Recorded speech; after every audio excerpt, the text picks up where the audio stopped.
Hello guys, আসসালামু আলাইকুম। আজকে আপনাদেরকে দেখাবো 10 বছরের জন্য ইমো অ্যাকাউন্ট ব্যান্ড হয়ে গেলে সেইগুলি কীভাবে ঠিক করতে হয়। দেখেন, আমি কিন্তু এখানে একটা ইমোর ভিতরে চলে আসলাম। তো এখানে আমি কি করব, একটি নাম্বার দিয়ে দিব। তো এই নাম্বারটা আপনারা সবাই চিনেন, এর আগে আমি ব্যবহার করছিলাম। আমার হচ্ছে গিয়া ভিডিও ডিসক্রিপশন বক্সে এই নাম্বারটি দেওয়া থাকতো। তো সেই নাম্বারটা আমি এখানে যখন কিনা লগ ইন করতে যাব, আমার কিন্তু এখানে পার্মানেন্টলি ডিসেবলড দেখাবে। আর পার্মানেন্টলি ডিসেবলড এটা আমরা কিভাবে বুঝবো? দেখেন, নাম্বারটি যখন কিনা উঠাবো, তারপর আমরা ওকে বাটনের উপর ক্লিক করে দেব। তারপরে এখান থেকে দেখেন আমাদের একটা লেখা আসছে যে your account has been permanently disabled for violation our teams. এই লেখাটা যখন কিনা চলে আসে আমাদের সামনে, তখন আমরা বুঝতে পারি যে আমাদের ইমো অ্যাকাউন্টটা একদম 10 বছরের জন্য ব্যান্ড হয়ে গেছে। আমাদের এই ইমো অ্যাকাউন্টে আর ঠিক হবে না।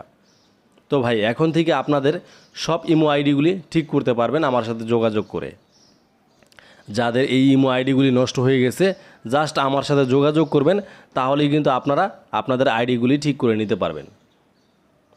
অনেকের হচ্ছে গিয়ে ব্যবসায়িক ইমো অ্যাকাউন্ট থাকে, অনেকের বা হচ্ছে গিয়ে পার্সোনাল ইমো অ্যাকাউন্টগুলি থাকে। বাট আপনাদের 10 বছরের জন্য ব্যান্ড হয়ে যাওয়ার কারণে আপনারা এই ইমো অ্যাকাউন্টগুলি ব্যবহার করতে পারেন না। তো এখন কথা হচ্ছে, আপনারা আমার সাথে কিভাবে যোগাযোগ করবেন। এই যে এখানে দেখতেছেন স্ক্রিনে থাকে একটি ইমো নাম্বার। এই ইমো নাম্বারটি যদি আপনাদের ইমোতে অ্যাড করেন, তাহলেই কিন্তু আমার সাথে যোগাযোগ করতে পারবেন। সো গাইস, যাদের হচ্ছে পার্মানেন্টলি ইমো অ্যাকাউন্টগুলি ব্যান্ড হয়ে গেছে, তারা সবাই আমার সাথে যোগাযোগ করবেন। যদি আপনার বন্ধুবান্ধব থেকে থাকে, তাদেরকেও বলবেন আমার সাথে যোগাযোগ করার জন্য। 100% ইমো অ্যাকাউন্টগুলি ঠিক করে দেবে ইনশাল্লাহ। তো যারা অনেক দিন যাবৎ এই সমস্যায় ভুগতেছেন, তারা দেরি না করে অবশ্যই আমার সাথে যোগাযোগ করুন। এই ইমো নাম্বারে কথা বলুন আমার সাথে। এমনকি যদি ইমো নাম্বার অ্যাড না করতে পারেন, তাহলে অবশ্যই এই ভিডিও ডিসক্রিপশন বক্সে একটি টেলিগ্রাম গ্রুপ লিঙ্ক পেয়ে যাবেন।